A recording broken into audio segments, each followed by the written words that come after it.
To introduce you into the Iron Qigong. I want to summary a little bit about the Tao system. Okay? The basic system of the Taoism, we have the microcosmic, we have the healing love, we have Iron Qigong. All these three basic practices is utilize the circulation of the energy in a circle. In the microcosmic, we try to circle the energy, draw the energy from the mid-eyebrow down to the navel, and circle the energy down and up to the spine, up to the head, and down the front, and down to the tongue, and down to this way, in a circle. In the Iron Qigong, we utilize the same microcosmic again. We use the same microcosmic. The Iron Qigong is involved. One is the organ exercise. The next one is involved with the structure. So this is involved with the structure and the energy spiraling. Our body, if you look carefully about our body like a tile. We have 3 layers, 1 layer, 2 layer, 3 layer, and each layer have a fascia. Each layer have a fascia layer there. Okay? And this fascia, it like a plastic. It like plastic or elastic rubber. It's protecting us. You see the white thing between the muscle and the layer is called a fascia layer. And the layer can be blown up and can be expand or contract down. Can expand or contract down. Now, so these 3 layers work like this. I show you the 3 layers.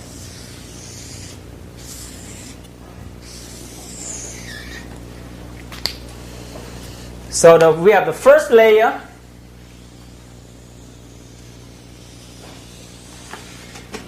We have a second layer, and we have the third layer.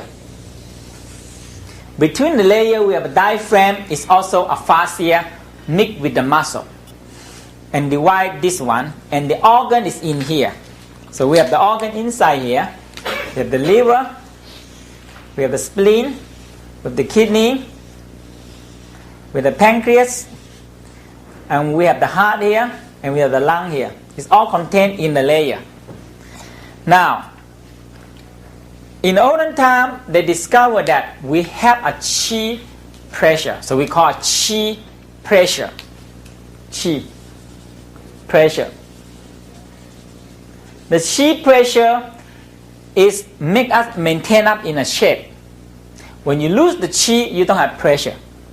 So when the people are so depressed, all the chi lose out, and they get into a structure of depressed. That right? You look at the people, you know they're depressed now. If the people walk like this or sit like this, okay, they're depressed. That right? If the people sit like this or walk like this, okay, what they are so angry. The anger energy shape them into an anger energy, into very angry. You know. The same thing is in here. The energy is the one that shapes us. They said we have a 14.7 pound per square inch. PSI. Pound per square inch. The air outside also 14.7 pound per square inch. And the inside have to nearly build the same pressure. Is that right? We have the same pressure inside. The inside also 14.7 pound per square inch. Okay? If the pressure is loosened, we get weak and sick. Simple. Because everything in the body, move or not, is involved with the pressure. So we have to constantly breathe in the air to maintain a pound pressure per square inch. When we exhale, you loosen and lessen a little bit pound pressure. When you inhale, you're increasing more power pressure. If you can inhale longer, the power pressure increasing. If we can increasing more power pressure, the qi gonna flow faster, the blood gonna flow faster. Okay? Now, interesting is when a young people or healthy people, the qi pressure is a lot.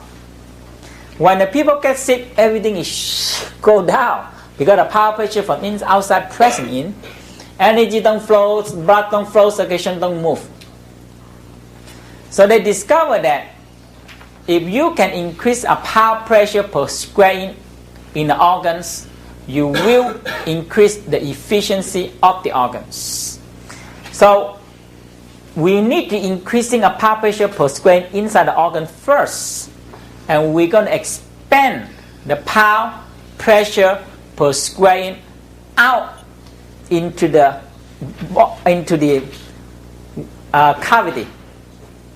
cavity, okay? And later on, we're going to expand it into a layer, fascia layer. Now, if you have an egg, if you throw an egg on the floor, what happens? Break. If you put an egg in a balloon, you throw it, it's still going to break. But if you put another bigger balloon in here, and you put another bigger balloon in here, now you can kick it, you can stab it, you can do anything with it. You're not going to break the egg. Right or not? Right? Because the air pressure protecting it. This the same thing in the olden time. They discovered this thing in the beginning is for esoteric practice in order to get more energy. Later on, they discovered that they can protect themselves when the people punch or people hit them, they bounce it out, so they don't get hurt. But this nowadays, in olden time, they can practice extremely until the weapon or people cannot hit them. So they call iron church. Okay. And the other day we're teaching there, and a lady said they want iron skirt. So sometimes we say iron shirt and iron skirt. So they're protecting this iron skirt. Okay, and now the very simple way is that you want to get a good energy flow, energy expanding. You must have a good structure. The good structure is the one that maintains the energy flow. So the Iron Qigong is very, very emphasized in the good structure. And the Iron Qigong is the standing or still position of the Tai Chi. In our Tai Chi that we teach. And the Tai Chi is the moving form of the Iron Church. So every structure you have to be there. Every movement you must have one structure, and you can transfer the force. Okay.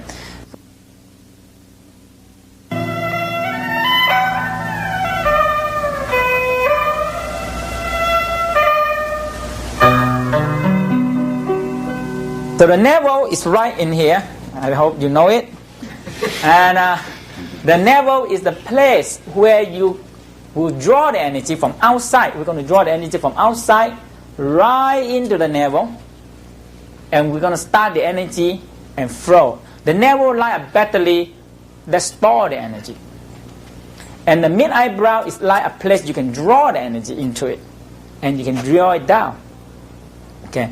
And the navel also work as the collection energy. But collection energy. So now we're going to work the navel is a starting point and the ending point also. Start point and ending point. Very important. The perineum, we have the whole part of a lady, the whole part. The perineum. So we have the anus, and between the anus and the sexual organ, we call front part of the perineum. So this whole part from here is called the front part of the perineum, including the sexual organs. And the anus itself we call a middle part. The middle part. And the anus and the back part between the coccyx, we call the back part, back. The back part of the perineum. Okay? We have to, this is very important. We're going to do a lot of exercise of this. Okay? If you look at another part in the side view this way. In the side view this way. Here is the coccyx. That right? And here is the anus. And here is the sexual organ. Here the male sexual organ. So whatever you have. So okay. So between the sexual organ and the anus, we call our front part. Front part. The anus itself we call the middle part. The anus and the coccyx we call a back part. Okay? Front, middle, and back. Or here, front, middle, and back. Get it? Very important because I tell you, you're going to do so much exercise on the perineum, and I make sure you're going to fall in love with your anus and your perineum. You're going to do so much, and until you have to fall in love with it. Because the whole thing is that we have to draw the energy from this part. There's so much energy in this area.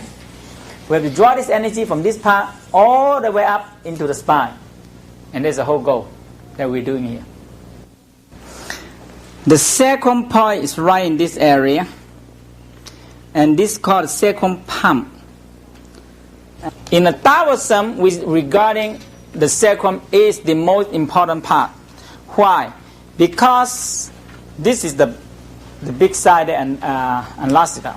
The sacrum is tilted in this way, and the sacrum will have a movement by itself. It's very small movement, okay, and it's the how you pump the fluid in the brain.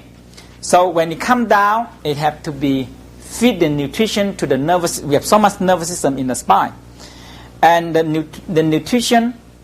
The white fluid that in the spine is the nutrition carry on and try to feed the nervous system. And the pump, when you're breathing and you move, the pump is moving and it pump the fluid up and down. Otherwise, the fluid go down and don't go up, and we're going to get trouble. Now, the next one is the T11.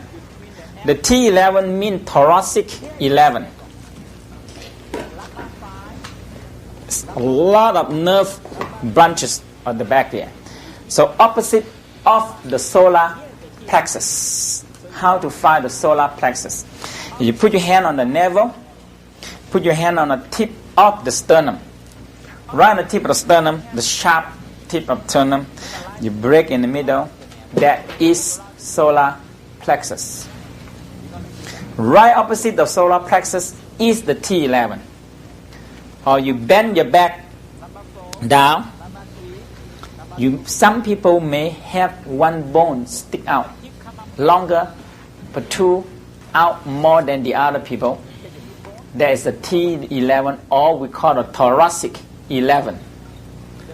If you don't have it, don't worry. Okay, you can find another way by grabbing your last floating ribs. Your last floating rib. When you follow the last floating rib to the back, that is the T12, mean thoracic 12. From thoracic 12 come out 1 inch is T11, thoracic 11.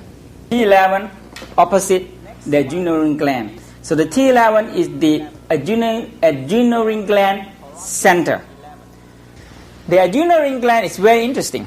That in the Taoism, in the way I studied Taoism, I like the way the Taoism proportionally, slowly, and strengthening, not drain out the adrenal gland. The next one is C7.